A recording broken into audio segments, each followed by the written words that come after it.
بینندهمون سه شماره اخیرشون 635 پرسیدن که بعضی از علما مقداری پول از مردم میگیرن بابت تبلیغ دین و مسائل دیگر. آیا این جایز است؟ خب یک چیزی که با توافق به اصطلاح دو طرف باشه، یک عالمی یا یک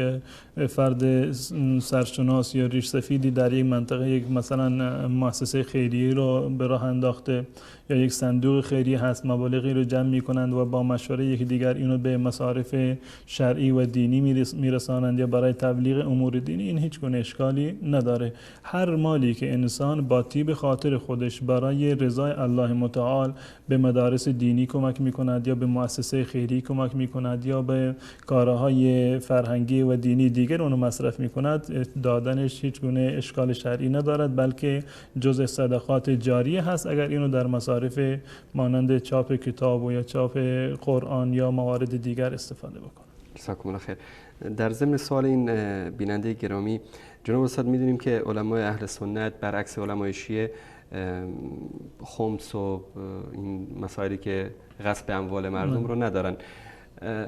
و یعنی اهل سنت هم نسبتا توقعشون از علما خیلی بیشتر هست. یعنی توقع دارن که یک عالم همیشه حقیقت رو بگه، از حکومت هم پول نگیره، کلا مستقل باشه. اما متاسفانه در زمینه یعنی کمک به علمای دین خیلی کم فکر میکنن، خاصتا اونایی که پول دارن و سرمایه دار هستن. ما یک چالش بسیار بزرگی هست خصوصا برای مدارس دینی، خصوصا در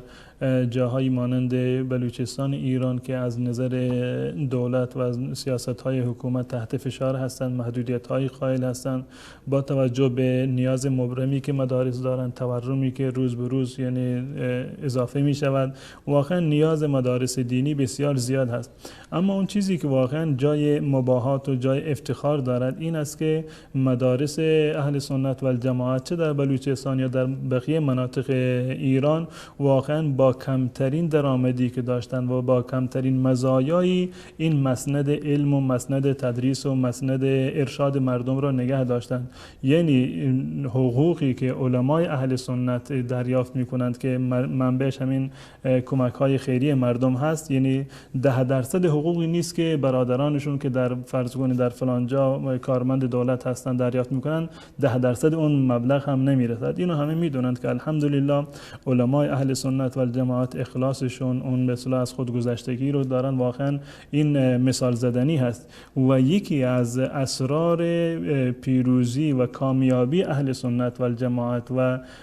سطح بالای دیانت مردم اهل سنت و الجماعت در ایران این است که علماشون واقعا انسان‌های وارثی هستند و به دنیا دل نبستند و مال و اموال بسیار زیادی رو در واقع جمع نکردند و هیچ گونه سوء استفاده رو از مردم در این زمینه نمی‌کنند و قطعا اموالی که به اونها سپرده میشه برای مخارج دعوت، مخارج مدارس اینو در واقع در همون مصارف شرعی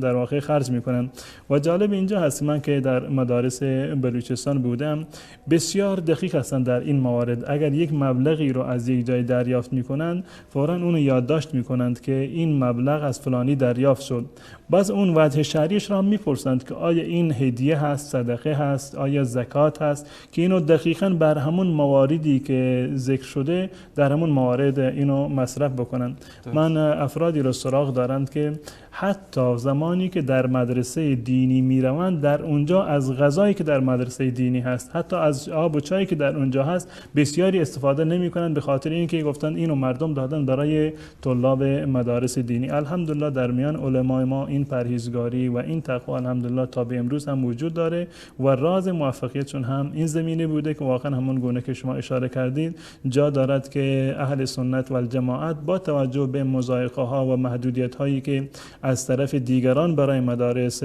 در واقع اعمال میشه، ما بیشتر به فکر علما و مدارس و مؤسسات دینی و شرعی خودمون باشیم.